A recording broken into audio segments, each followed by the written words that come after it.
de Maria Santíssima ao céu. E não é por acaso que a igreja nos coloca estas leituras, porque há muitas pessoas vão perguntar a você: onde está na Bíblia? Ache na Bíblia a Assunção de Maria. A Bíblia não vai relatar este milagre, este assumir total de Maria. Então o que eles dizem? Você não está na Bíblia porque não é. Então isso é coisa da sua cabeça, não existe. Só, meus irmãos, que para nós a Bíblia foi escrita para pessoas inteligentes. Você tem que entender o contexto bíblico a partir do texto revelado. E não é à toa que a igreja nos traz Lucas no capítulo 1 e nos traz o último versículo do capítulo 11 de Apocalipse e o capítulo 12 e seguintes. Para você entender a Assunção de Maria, eu digo mais, para você entender o papel de Maria na igreja. Onde está Maria na igreja? Maria não é deusa, ela não faz parte da Santíssima Trindade. Deus é Pai, Filho e Espírito Santo. Mas qual que é o lugar de Maria na igreja? Assim como bem disse e sabiamente disse o Papa Paulo VI, para nós cristãos católicos, nem Maria de mais, mas nem Maria de menos. Ela tem o seu papel, ela tem o seu lugar. E como que nós entendemos o lugar de Maria? Como que nós entendemos a devoção católica a Nossa Senhora? Não é começando no Novo Testamento. Você tem que beber na fonte do Antigo Testamento e entender profundamente como que Deus se relacionava com o seu povo através da Arca da Aliança. Maria no Novo Testamento é a nova Arca da Aliança. Para você entender Maria, você precisa entender a antiga Arca da Aliança, para compreender o novo de Deus. Não é à toa que Lucas, quando ele vai narrar a visita de Maria a Isabel, ele faz um paralelo perfeito, e aqui sem forçar texto algum, um paralelo bíblico entre a Arca da Aliança e a Virgem Maria. E as pessoas que não entendem isso, elas não têm como conversar com os protestantes, com os evangélicos. Eles vão calar você, porque você vai ficar citando textos, etc., que não tem a ver com aquilo que é a origem da devoção mariana, a origem do lugar de Maria no coração da igreja. O texto lido na missa de hoje está em Lucas, capítulo 1, versículo 39 ao 56. Aqui, tirando o Magnífica, do 39 ao 45. É a visita de Maria a Isabel. Quando Maria é visitada pelo arcanjo Gabriel, ela pergunta como que ela vai ter um filho se ela não vai dormir com homem. Maria sabia muito bem como que se engravidava, e o anjo disse que ela seria mãe, mas que ela sabia que ela era virgem, ela não era casada, ela não fora desposada por homem algum. Como que eu vou conceber um filho se eu não conheço homem algum? Ou seja, eu nunca tive intimidade com homem. O anjo vai explicar para ela: não, o Espírito te cobrirá com a sua sombra. Por que que o anjo diz isso a Maria? Porque no Antigo Testamento, quando o povo de Deus, principalmente no segundo livro de Samuel, estavam na presença da Arca da Aliança, e Deus do propiciatório, do meio dos anjos, ele falava com o povo, descia uma nuvem, e essa sombra cobria o povo de Deus, e o povo sabia, é a presença de Deus. A nuvem bíblica é um sinal da presença de Deus. Então veja, a nuvem cobre com a sua sombra a Arca da Aliança, e o anjo vai dizer para Maria que o Pai a cobriria com a sua sombra. é o primeiro paralelo claro. E ele vai dizer para Maria: a sua parente Isabel, que era estéril, já é o 6º mês da gravidez dessa mulher. Então Maria sai de Nazaré e vai para Judá. Aí nós vemos o encontro de Maria com Isabel. Mas o mais interessante é que não vai dizer no texto bíblico que Maria entra na casa de Isabel. Lucas é muito inteligente, e nós também devemos ser. Lucas vai narrar no versículo 40: Maria entra na casa de Zacarias e saudou Isabel. Por que o texto bíblico fala de Zacarias e não fala que ele entrou na casa de Isabel? Porque no texto todo Zacarias não aparece hora nenhuma. Então não é à toa que Lucas coloca a palavra Zacarias, o nome Zacarias, que vem de Zacariel, que significa lembrança da misericórdia. O nome Zacarias significa Deus é misericordioso, Deus não esquece da sua misericórdia. E por que isso é importante? Porque a Arca da Aliança foi escondida pelo profeta para não ser tomada nas invasões da Terra Santa. E esta arca é escondida numa gruta e milagrosamente eles não acham a arca mais. A arca desapareceu. Por mais que as pessoas buscassem, elas não encontraram o caminho que o profeta percorreu. E eles vão até o profeta e perguntam: aonde está a arca? Quando é que nós veremos a arca de novo? O povo judeu tem uma adoração, uma devoção pela Arca da Aliança, porque ali era o sinal da presença de Deus. Então eles queriam novamente a arca.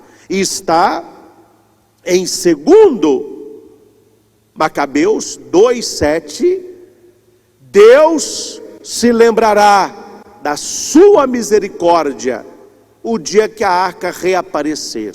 Então veja que interessante, quando Maria vai à casa de Isabel, ela entra na casa de Zacarias. O que significa Zacarias?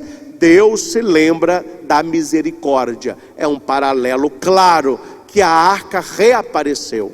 Não mais numa arca de madeira e ouro, mas a nova arca da aliança, que é Maria. Por isso que o nome Zacarias é colocado em Lucas, versículo 1. Capítulo 1, versículo 39. Agora vejam o paralelo entre 2 Samuel, depois você marque na sua Bíblia para você ler, 2 Samuel 6, de 2 a 16, e Lucas 1, de 39 ao 45. O que não cabe na minha cabeça, eu não estou aqui criticando, eu estou levando-os a pensar. Várias igrejas não católicas, elas têm uma veneração até hoje, que não é veneração cristã. Isso aí é algo judaico. Mas também nós não entendemos a cabeça desse pessoal. Eles dizem que são cristãos, mas o centro do templo não é o altar. A igreja cristã, o centro da igreja é o altar. Para o judeu é a representação da Arca da Aliança. Aí você vê algumas denominações que se dizem cristãs fazendo todo um aparato, e o centro do templo é a Arca da Aliança. Eles fazem uma réplica, aí a arca entra, a arca sai. Não é cerco de Jericó, porque eles não têm o Santíssimo Sacramento, porque a arca para nós hoje simboliza Maria, simboliza o sacrário, simboliza o tabernáculo, e nós temos o Santíssimo Sacramento. Eles não têm. Então eles ficam aquela Arca da Aliança, né? E Deus está aqui, Deus fala a partir da arca. Eles não conseguiram fazer a passagem. entre olhar para a arca do Antigo Testamento e fazer a passagem para a arca do Novo Testamento. E aqui eu não preciso nem forçar texto, nem criar subterfúgios. É só a pessoa comparar de maneira clara, de maneira que quer entender Bíblia, segundo Samuel 6, de 2 a 16, e Lucas 1, de 39 a 45. A visita de Maria a Isabel e a arca sendo levada para a casa de Davi. E eu quero apresentar para vocês 6 pontos idênticos nos textos. Por que a Bíblia faz isso? Para você entender que como Jesus é o novo Adão, como foi lido na segunda leitura, Maria assume o papel da nova Eva. Eva foi a primeira mulher, e todo o gênero feminino, ele é reconstituído em Maria, porque se Eva deu errado, Maria deu certo. Se por Eva entra o pecado, por Maria entra a salvação. Se Eva fica conversando com o demônio em forma de serpente, Maria conversa com o arcanjo. Eva chama Adão para o pecado, Maria convida a humanidade para a salvação. Eva está iludida com a árvore do fruto proibido, Maria chora aos pés da nova árvore, que é a cruz de Cristo. Na árvore de Eva, o fruto proibido; no alto da cruz, o fruto bendito. Bendita é a mãe, bendito é o fruto que saiu do teu ventre, assim como a Torá, assim como o maná, assim como o cajado de Araão estavam na arca do Antigo Testamento. Então é esta passagem que nós devemos fazer, e que nós cristãos católicos conseguimos fazer. Desde o início do cristianismo, no século I, nas catacumbas de Roma, já se tem pinturas. A pintura mais antiga de Maria é essa, das catacumbas de Roma, de São Calixto, uma mulher com véu, com os braços para o alto e os anjos nos pés. Quem é esta mulher? Maria. E não é agora que nós descobrimos isso. Ah não, porque isso aí é invenção de Pio XII. Foi Pio XII que criou esse dogma aí, colocou, e nós temos agora que aceitar, porque é uma determinação da igreja. Não, esta devoção, esta crença, esta fé na Assunção de Maria, vem dos primórdios do cristianismo.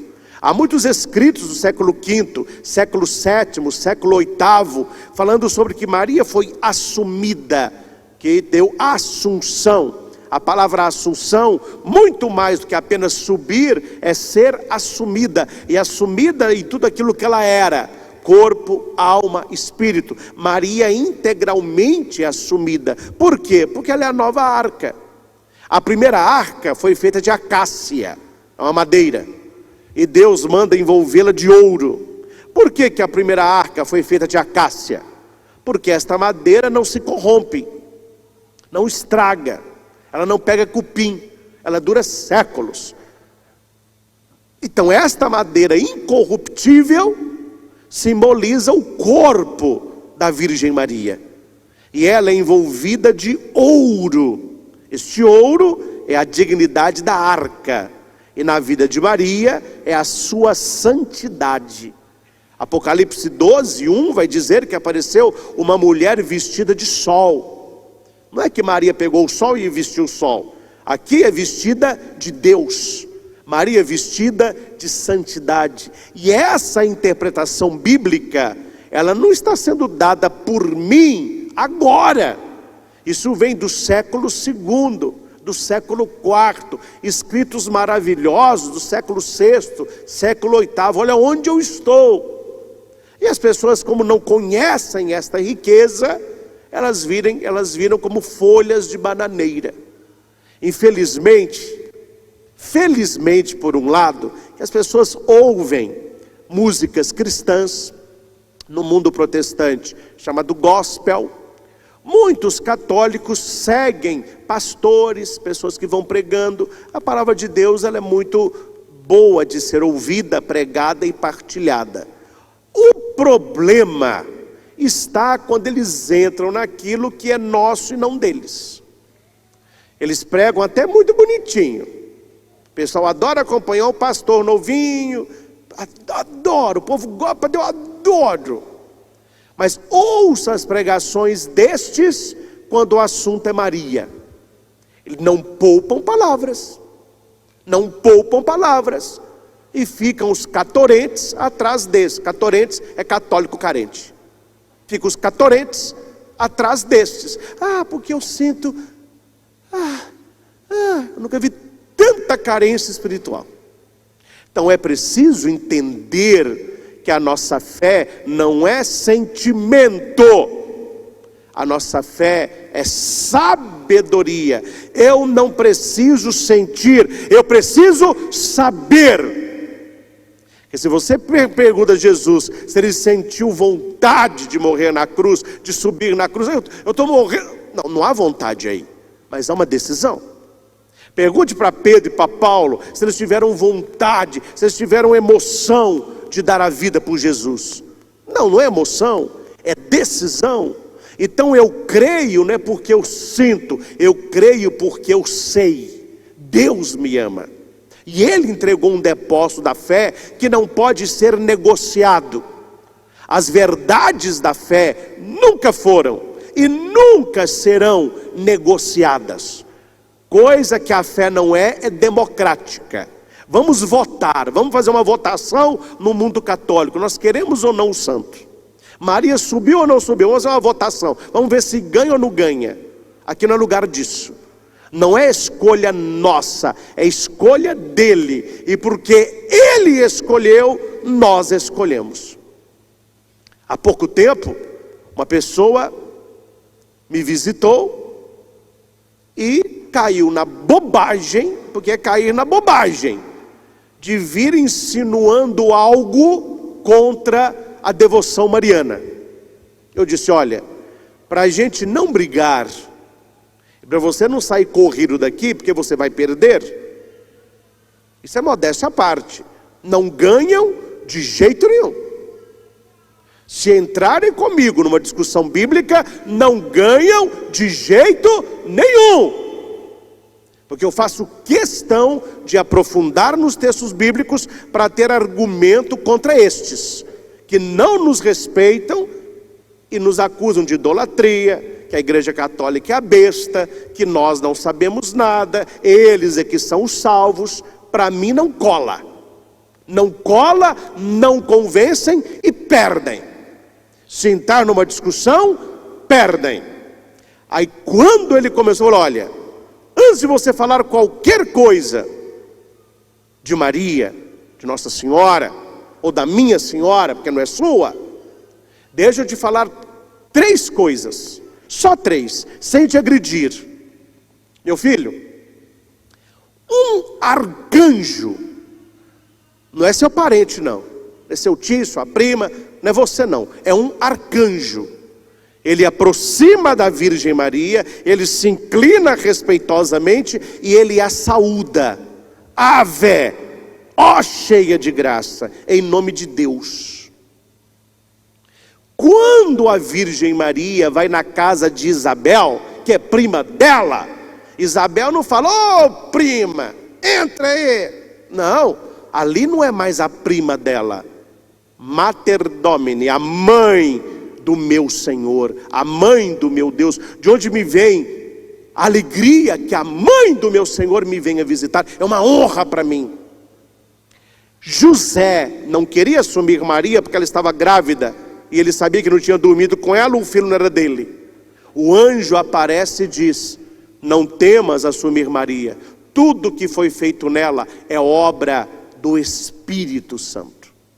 Maria, quando reza o Magnífica na casa de Isabel, porque se é evangélico, é para ler o evangelho todo e não aquilo que me interessa, Maria disse, todas as gerações me chamarão de bem-aventurada. Isso é princípio bíblico.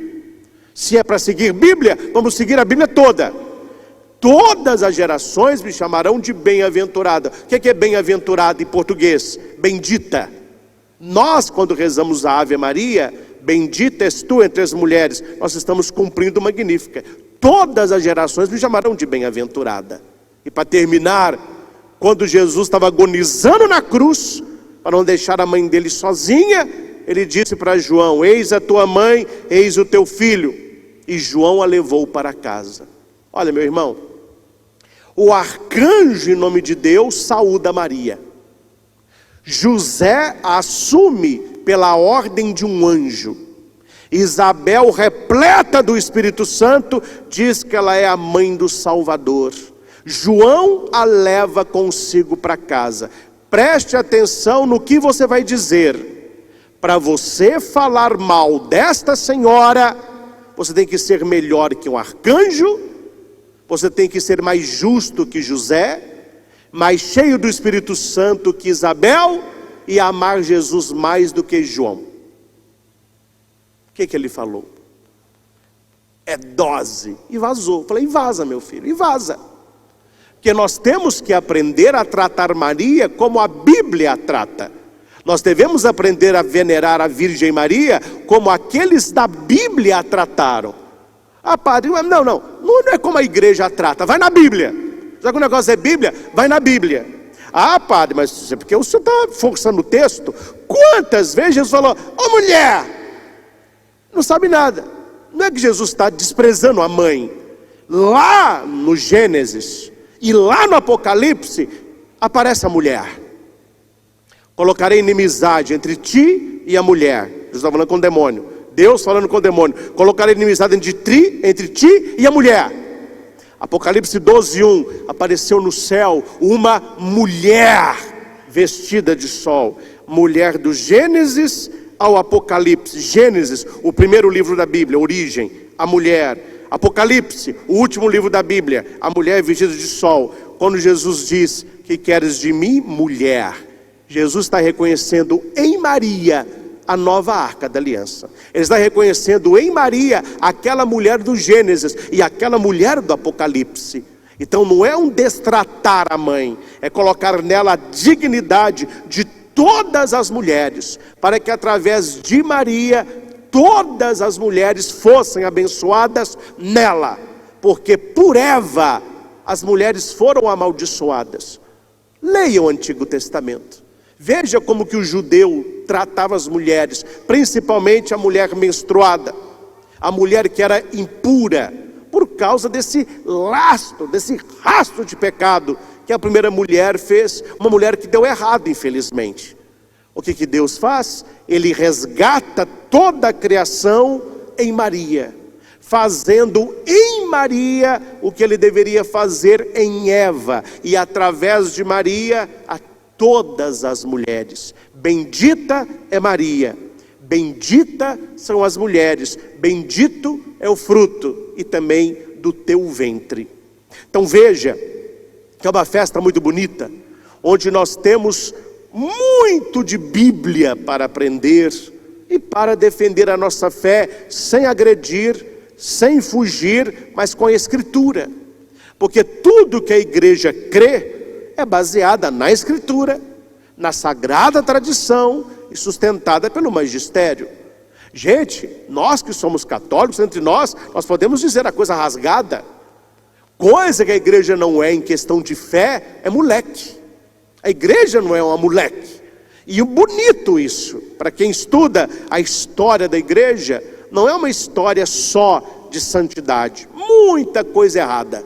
Durante os séculos, a igreja errou muito. Só que algo que nós podemos cantar louvores a Deus. Desde Pedro até hoje, a igreja nunca abandonou a sua fé. Nós vemos escândalos com bens materiais, nós vemos escândalos sexuais, escândalos de membros um ou outro, mas quando você olha a história da igreja toda sobre fé, nunca a igreja tirou de Jesus a sua humanidade e a sua divindade. Nunca a igreja negou os sacramentos. Nunca a igreja desmentiu a Sagrada Escritura. Quer dizer, mesmo no tempo das mazelas da igreja, o depósito da fé, ele sempre foi guardado. E guerras homéricas aconteceram para defender esta fé que hoje nós professamos de maneira tranquila.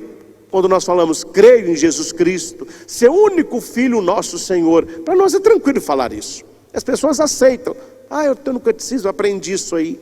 Mas volta nos séculos, quando eles queriam provar que Jesus não era Deus, quando eles quiseram provar que Jesus não era homem, que o sacrifício de Cristo na cruz foi um fingimento, ele estava ali só fingindo porque ele era Deus e Deus não sofria. A igreja lutou para defender as verdades da fé. Quando tentaram provar que Maria não era virgem, que Maria tinha outros filhos, que Maria era uma mulher qualquer, a igreja veio e defendeu a sua fé. Ou seja, durante todos esses séculos, a igreja tem guardado aquilo que recebeu do Cristo Senhor. Nós, meus irmãos, não nascemos esse ano. A igreja católica não é uma cocotinha que nasceu agora, não. É uma senhora idosa, uma senhora enrugada, uma senhora de 2000 anos de idade. E uma senhora nesta idade anda devagar. E nós devemos ter caridade com ela. Devemos amá-la como nossa mãe, porque ela tem guardado aquilo que nós cremos.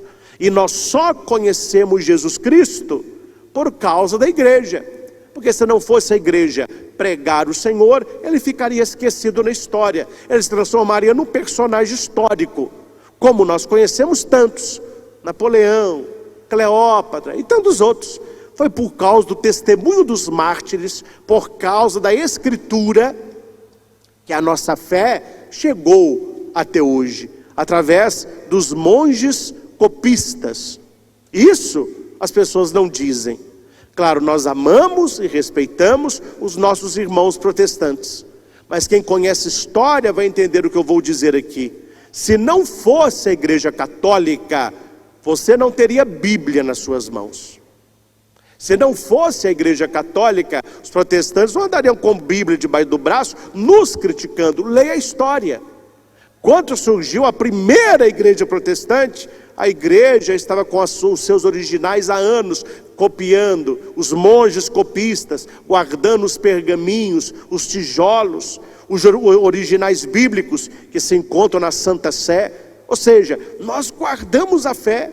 É uma instituição pecadora? Mas é uma instituição que leva a nossa fé muito a sério. Ela leva a sua salvação muito a sério. E olha que bonito o paralelo de 2 Samuel 6 com Lucas 1. Talvez você nunca tivesse escutado esse paralelo, para você entender por que Maria é a nova arca. Primeiro paralelo, além dos que eu já disse, contexto geográfico. O versículo 2 vai dizer assim, 2 Samuel 6: Davi e o povo partiram de Balé-Judá, lugar da arca, subindo as montanhas. Lucas vai dizer: Maria partiu para a região montanhosa da cidade de Judá. A arca é levada para Judá, lugar montanhoso. Maria vai para a casa de Isabel, lugar montanhoso. Segundo, expressão de alegria. Davi, quando viu a arca, ele dançou, versículo 5, com alegria, versículo 12, saltando e rodopiando, versículo 14. Quando o menino João Batista sente a presença de Maria, a nova arca chegando, a Bíblia vai dizer que ele estremeceu de alegria no útero de Isabel. O original grego, ele dançou. João Batista, no útero de Isabel, ele deu uma dançadinha. Por que o menino faz isso? Porque Davi, quando viu a arca, ele dançou. Davi dança para a arca do Antigo Testamento, João Batista dança para a arca da Nova Aliança. Terceiro paralelo, a arca subiu entre aclamações, gritos de alegria. A Bíblia vai dizer que Isabel, quando ouviu a saudação de Maria, ficou cheia do Espírito Santo e com grande grito exclamou. Claro, a gente lê na Bíblia: bendita és tu entre as mulheres, bendito é o fruto, tendo isso que eu estou lendo. Isabel gritou isso aqui. E por que Isabel grita? Porque Davi gritou na presença da arca de Deus, e Isabel grita na nova arca da aliança. Efeito de bênção. A arca, o Senhor abençoou a casa de Obed-edom, é onde estava a arca. Por isso que Davi a pediu de volta. Aí ele está sendo abençoado, eu também quero ser abençoado. Quando Maria chega na casa de Isabel, Isabel é abençoada. Mais do que Obed-edom, ele foi abençoado com a arca. Isabel ficou cheia do Espírito Santo. Gente, quem é cheio do Espírito Santo, olha para Maria e diz: bendita és tu entre as mulheres. Foi com Isabel assim. Por que conosco seria diferente? Isabel, cheia do Espírito Santo, exclamou: esta é a mãe do meu Senhor, a mãe do meu Deus. Maria vai responder: eis aqui a serva do Senhor. Isabel vai dizer: a mãe do meu Senhor, serva de Deus, mãe de Deus. Queratomene, mãe de Deus. Temor reverencial. Davi vai dizer: como eu posso ter a honra de receber na minha casa a arca do Senhor? Versículo 9. O que Isabel vai dizer? Como a mãe do meu Senhor vem me visitar. Que honra é essa? Olha o paralelo perfeito dos textos. E o último, tempo de permanência. A arca da aliança ficou na casa de Obed-edom 3 meses. E o final do texto vai dizer: Maria ficou na casa de Isabel durante 3 meses. Meus irmãos, infelizmente, vocês não, que agora vocês aprenderam, e você de casa também. Mas infelizmente, e vou dizer novamente a palavra, infelizmente, a grande massa católica não sabe isso aqui. Estou mentindo? Sim ou não? Bom que vocês não sabem nem que é sim, nem que é não, né? Não sabem. Quando você vai conversar com as pessoas sobre Maria, eles não sabem quase nada. Mas quando eu falo nada, é nada mesmo. Nós precisamos, por isso que eu falo para vocês, leiam Bíblia, gente. Estuda Bíblia, gente. É por isso que na missa, aqui no Frei Galvão, na parte da manhã, eu faço questão de fazer uma catequese bíblica, diferente das outras celebrações. É o espaço que nós temos de aprender a Escritura, de conhecer aquilo que até então era desconhecido. Uma vez que eu tenho esse curso aqui, quando eu era seminarista ainda, uma das matérias que eu mais estudei no seminário, não, estudei todas, né? Mas que eu mais gostava era Mariologia, que é o estudo de Maria, os textos. Então eu fiz um curso desse em Mateus Leme, aqui perto, né? Na paróquia lá, quando eu era seminarista da teologia. E muitos que participaram falaram: padre, mas ninguém sabe disso não. Se você conversa desses textos com alguém que não crê em Maria, a pessoa pode até não virar um mariano, mas que vai sair com umas pulgas atrás da orelha, vai, porque é uma comparação muito escancarada que Lucas faz. Você não tem nem que forçar o texto não, as comparações ali estão. E nós estamos nesta Santa Missa celebrando este grande mistério. Onde está Maria? Você não tem que olhar só para o Novo Testamento, olhe para o Antigo Testamento. João, quando está na ilha de Patmos, ele está tendo visões, ele vê a Arca da Aliança. Depois ele vê a mulher vestida de sol. Para quem estuda Apocalipse, João, ele tem essas visões, a mesma visão de símbolos diversos. Ele vê a mesma coisa de maneiras diversas. Aí ele vai escrever, ele vai vendo e ele vai escrevendo. Então ele está vendo a arca e ele está vendo a mulher vestida de sol. Logo que a arca aparece no templo, aparece a mulher vestida de sol. Gente, aqui não tem nem que forçar o texto.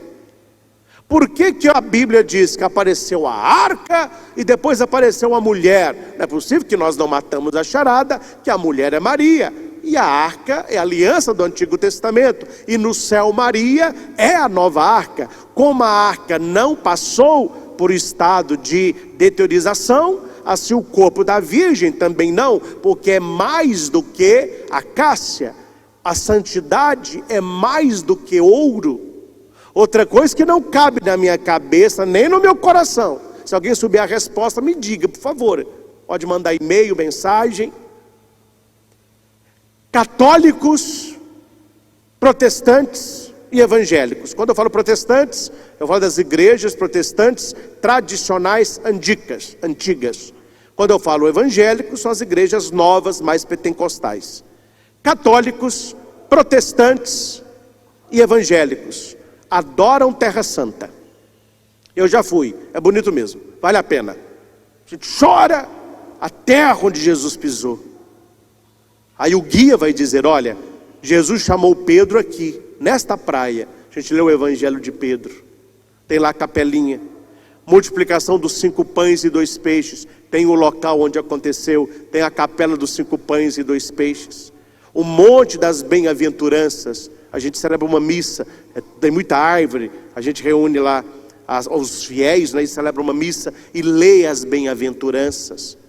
Celebra a missa dentro do cenáculo onde foi Pentecostes. Visitamos o Santo Sepulcro. É uma viagem emocionante. Você vê ali os lugares, quando Jesus chega a Jerusalém, que ele chora, Jerusalém, Jerusalém. A gente sobe no monte e você vê Jerusalém. Um momento marcante, quando você entra num barco e para no meio do mar da Galileia e deixa só o vento. O barquinho só fica assim, ó, e você fica ali meia hora só rezando. Jesus esteve ali. Gente, me respondam isso. Se a terra onde Jesus pisou é santa, imagina a mulher que o gerou. Se a terra onde Jesus colocou o pé é chamada até hoje de terra santa, imagina o útero que o carregou. Se a terra é santa, muito mais santa é a mãe, gente. Como que nós aceitamos que a terra é santa, mas que a mãe não é? Um pedaço de terra para muitos vale mais que a Virgem Maria. Um pedaço de pedra onde Jesus colocou o pé é mais santo do que a Virgem Maria. Não dá para entender uma coisa dessa. Se a terra santa é santa, porque Jesus ali passou, muito mais santa é aquela que o trouxe. Muito mais santa é o útero virginal de Maria. Amemos a terra santa, mas não desprezemos a mãe, porque toda profecia se cumpre nela. O que havia na Arca da Aliança antiga? Se alguém perguntar para você, o que tem dentro da Arca da Aliança? Tem gente, vai me desculpar, mas não sabe. Não lê Bíblia, não estuda, não sabe. O que tem nessa... Mas tem alguma coisa dentro da Arca? Tem, meu chapa. Vai ficar andando com a Arca para cima e para baixo, vazia. O que tem na Arca? Tem as tábuas da lei de Moisés, a lei mosaica, os 10 mandamentos. Tem um pote de material nobre com o maná, o pão que caiu do céu. E tem o cajado de Araão, quando ele floriu. Está tudo lá na arca. São os sinais da presença de Deus. Gente, não é possível que a pessoa não entenda uma coisa dessa. A lei, o maná e o cajado. Quando Maria está gerando Jesus, ela é a nova arca da aliança. Quem é Jesus? O judeu vai dizer que os 10 mandamentos se chamam as 10 palavras. Nós falamos 10 mandamentos. Os judeus falam 10 palavras. Quem é Jesus que está no útero de Maria? A palavra de Deus que se faz carne. E o verbo de Deus se fez carne e habitou entre nós em Maria. Na arca, a lei do Antigo Testamento, em Maria, a própria lei feito homem. Na arca do Antigo Testamento, uma vasilhinha com maná. No útero de Maria, o pão da vida, o verdadeiro maná. A Eucaristia, Jesus Cristo. Esta vasilhinha pequenininha que estava dentro da arca é simbolizada no nosso altar pelas âmbulas. Aquele objeto que o ministro vai distribuir a comunhão com o Padre, aquela âmbula simboliza este vasinho que estava dentro da arca da aliança. O cajado de Araão agora é o quê? O báculo de Jesus, que é o bom pastor. Jesus não é só um profeta, ele é o próprio bom pastor. Se veneramos a Arca da Aliança, por que não veneraríamos Maria? Se para o judeu é sagrado a lei, o maná e o cajado, para nós muito mais que Cristo, a plenitude da revelação. Se o judeu não aceita dizer que a arca foi destruída, mas ela foi arrebatada, muito mais Maria. Outra coisa que nós não entendemos, que aceitam que Elias foi arrebatado, Eliseu foi arrebatado. Muitos do Antigo Testamento estão com Deus, mas eles foram, mas Maria ficou, sendo que Maria é superior a todos eles. Então precisamos entender a nossa fé cristã católica, precisamos entender a devoção a Maria Santíssima e acima de tudo o que eu disse, meus irmãos, porque o que eu não disse nesta missa, eu direi na missa da noite, porque é tanta coisa que nós devemos falar desta festa. Mas aqui finalizo com uma consideração, que na verdade é uma pergunta, que não depende de mim, é com você. Olha para o padre aqui. Como anda a sua devoção mariana? Como anda o seu amor a Nossa Senhora? Se quer um bom conselho, vou lhes dar. Ande sempre com um terço, ou no pescoço, não te enfeite, hoje tem terço de enfeite, é de devoção, ou no bolso, e quando você precisar de um apoio, segure no terço com fé. Quem segura no terço com fé, você não está segurando um cordãozinho jeito de bolinha, não. Quem segura no terço com fé, você está segurando nas mãos de Nossa Senhora. Quem sou eu sem a Virgem Maria? As pessoas não imaginam o quanto que a minha devoção à Nossa Senhora me segurou no seminário. Os momentos mais difíceis que eu passei na minha vida, ela esteve comigo mais do que a minha mãe. E nós devemos ter esta devoção à Nossa Senhora. A nossa igreja católica, a nossa fé cristã está do jeito que está, porque perdeu-se o temor a Deus, perdeu-se a fé em Deus. Se fala muito mais para agradar do que para converter. Pessoas dentro da igreja com cabeça protestante, pessoas que vão à missa e que não têm uma devoção mariana, pessoas que nem um terço na vida já rezaram. Nós estamos brincando com as coisas do céu. Nós estamos brincando de ser católico, brincando de seguir Jesus Cristo. E aquela frase que as pessoas não gostam de ouvir, mas deve ser dita a muitos da igreja. Nós estamos preocupados em trazer o povo. Tem que pôr uma meia dúzia para fora. A porta da igreja é serventia da casa. As pessoas estão levando a fé de qualquer jeito. Com Jesus nós devemos ser cristãos católicos convictos, profundamente marianos, profundamente eucarísticos. Se assim não for, não vale a pena. Não vale a pena ser um católico de meia boca. Não vale a pena ser um cristão mais ou menos. Você está perdendo tempo. Me desculpe a franqueza, gente. Não vou mentir para você. Se você não é um católico fervoroso, alguém que conhece a Escritura, alguém que tem relacionamento, eu estou falando de relacionamento, estou falando de religiosidade, não. Religiosidade está segurando ninguém. A pessoa é católica hoje, é batista amanhã, é espírita na quarta, é da Universal na sexta. Estou falando desse povo, não. Isso aí é folha de bananeira, vai para onde o vento toca. Estou falando de um catolicismo arraigado. Você amar a igreja como você ama a sua mãe. Você amar Maria como a sua mãe da terra, uma mãe do céu. Não que você só tenha uma... Não, você sente.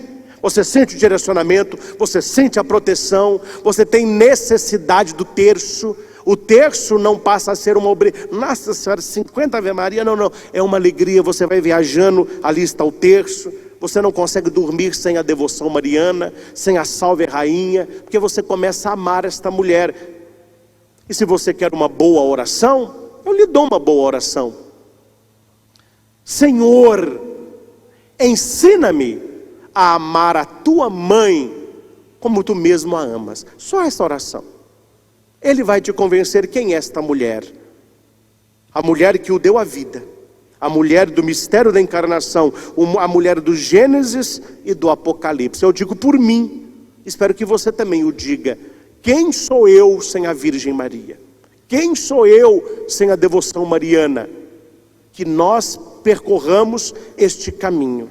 E que nós possamos, meus irmãos, no mundo que nós estamos vivendo, cada vez mais distante das coisas do céu, vamos segurar nas mãos de Maria. Tem uma pregação, claro que eu não vou fazê-la agora, lógico, mas eu gosto muito de pregar isso, até nas minhas viagens, sempre que eu posso, eu falo sobre isso. A parábola do filho pródigo aos olhos de Maria. Não está na Bíblia isso. Eu que criei isso. O filho chega e fala assim: pai, dá uma parte da herança que me cabe. O que a Bíblia fala? O pai partiu a parte, deu inteiro. O cara pegou a fortuna, foi embora para um lugar distante. E eu faço a pergunta: por que ele saiu tão rápido? Por que ele correu? Por que ele foi embora? A minha resposta é: porque não tem mãe ali. A parábola não está falando disso, mas é uma interpretação. Você que é mãe sabe como que funcionaria. Ô pai, me dá minha herança aí que eu estou indo embora. A mãe: meu filho, vai amanhã. Eu vou arrumar a mala para você. Eu não queria que você fosse, mas eu vou arrumar. Vou arrumar lanche. Vou pôr uma blusa de frio, porque lá pode fazer frio. Está levando meia? Leva aqui um remedinho, estoura a cabeça aqui, ó. Isso é mãe, gente. A pessoa que não tem devoção a Maria, ela larga a casa do pai muito fácil. Dá-me a parte da herança e parte para um lugar distante. A mãe faz ficar. A mãe faz refletir. A mãe cuida. Busque viver coerentemente a devoção a Nossa Senhora. Repito, finalizando como comecei, que não é deusa. Nós não adoramos Maria. E quem adora pode confessar que é pecado grave. Idolatria é pecado grave. Nós adoramos Deus que é Pai, Filho e Espírito Santo. Maria, nós veneramos. Nós temos amor por ela. Imitação. Ela é nossa intercessora. Ela é nossa mãe. Maria, no lugar dela, ela só contribui para o cristianismo. Porque Maria só quer uma coisa. Leia na Bíblia. Ela aponta para Jesus nas bodas de Caná e fala assim: ó, tá vendo aquele cara lá? Tô, é meu filho, Jesus. Fazei tudo o que ele vos disser. E os servos vão para Maria. De Maria para Jesus. É isso que Maria fala para cada um de nós. Fazei tudo o que ele vos disser. Quer agradar o coração de Maria? Agrade o coração de Jesus. Quer ser profundamente mariano? Conheça a palavra de Jesus. Pratique a palavra de Jesus. Que este domingo, meus irmãos, da Assunção de Nossa Senhora aos céus, que nós tenhamos muita fé. Que nós temos no céu uma intercessora, uma mãe que intercede por cada um de nós. Vale a pena lembrar Nossa Senhora das Graças, né? Na sua aparição, todos aqui já sabem, só vou recordar, Maria está com os braços abertos, em todos os dedos ela tem anéis, e em todos os anéis muitas pedras, muitos cristais, muitas joias, ela assim, ó.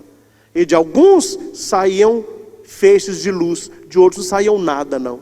Eles perguntaram: Maria, por que de algumas pedras saem raios e de outras não?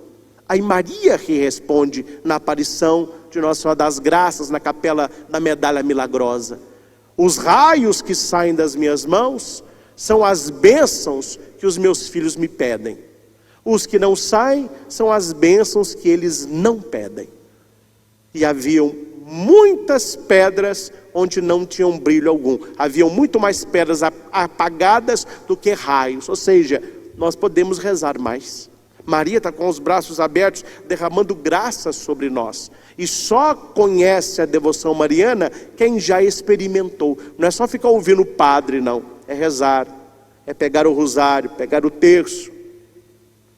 Quero até aproveitar e fazer um convite para você, porque na hora da homilia, na hora que tem mais gente conosco aí Brasil afora, hoje começamos a quarentena de São Miguel Arcanjo, que vai até dia 29 de setembro, dia de São Miguel, Gabriel e Rafael. Nós temos algumas quarentenas mais extensas e que também despertam o sacrifício. Às 4 horas da manhã, nós temos o nosso querido Frei Gilson. Às 4h30, o Instituto Hesed. Eles estão fazendo um trabalho aí de evangelização neste horário da manhã. Mas nem todas as pessoas conseguem acordar esta hora da manhã. Nem todas as pessoas conseguem, durante 40 dias, rezarem das 4 da manhã às 6h30, para ir trabalhar às 7. Então, o meu convite, também no meu canal no YouTube, nós começamos a quarentena hoje. Hoje o vídeo, nós vamos rezar às 11h15. E todos os outros dias, às 11 horas da manhã. Esse é o único domingo que tem. A quarentena não se reza nos domingos. Esse tem porque é o primeiro dia e se reza na Assunção de Maria. E serão 20 minutos por dia. É a quarentena, naquilo que é próprio da quarentena. A oração inicial, a ladainha de São Miguel, a consagração a São Miguel, a oração mariana e a bênção final. Claro que nem todos poderão estar comigo ao vivo às 11 horas da manhã, mas ficará no meu canal. Então, antes de dormir, coloque no seu celular lá, 20 minutinhos, faça a quarentena de São Miguel. 40 dias de oração. Quem já vê sabe as graças que recebe. Quem já vê sabe os milagres que acontecem. E tudo que está lá no meu YouTube eu fiz para você rezar comigo. A hora que eu vou rezar uma oração, ela aparece na tela, grande. Aí você vai rezando comigo. A ladainha eu falo, você diz, rogai por nós. Então hoje às 11h15, primeiro dia da quarentena. Esteja comigo aí no YouTube. E você pode rezar qualquer horário do dia durante 40 dias. Faça esse propósito com você. Rapaz, eu nunca rezei, eu não sei o que é. Então assista rapidinho o vídeo de ontem. Em 15 minutos eu explico o que é a quaresma de São Miguel. E a gente começa hoje esta devoção poderosa de levantar São Miguel contra os males, contra o mal, contra o pecado, contra o demônio, contra a enfermidade que tem entrado nas nossas casas. É uma das orações mais fortes, quarentena de São Miguel Arcanjo. Se não fizer de manhã, antes de deitar, 20 minutinhos, liga o celular e reze comigo. Não fica assistindo o padre rezar, não. Reze comigo as orações propostas para este tempo de profunda oração com São Miguel Arcanjo. Aí nós poderemos dizer, quem como Deus? Ninguém. São Miguel Arcanjo, defendei-nos no combate. Rogai por nós, Santa Mãe de Deus, para que sejamos dignos das promessas de Cristo para sempre. Amém. Louvado seja nosso Senhor Jesus Cristo. Para sempre seja louvado. Professemos a nossa fé. Creio em Deus Pai, Todo-Poderoso, Criador do céu e da terra, e em Jesus Cristo, seu único Filho, nosso Senhor, que foi concebido pelo poder do Espírito Santo, nasceu da Virgem Maria, padeceu sob Pôncio Pilatos, foi crucificado, morto e sepultado, desceu à mansão dos mortos, ressuscitou ao terceiro dia, subiu aos céus, e está sentado à direita de Deus Pai Todo-Poderoso, de onde há de vir a julgar os vivos e os mortos. Creio no Espírito Santo, na Santa Igreja Católica, na comunhão dos santos, na remissão dos pecados, na ressurreição da carne, na vida eterna. Amém.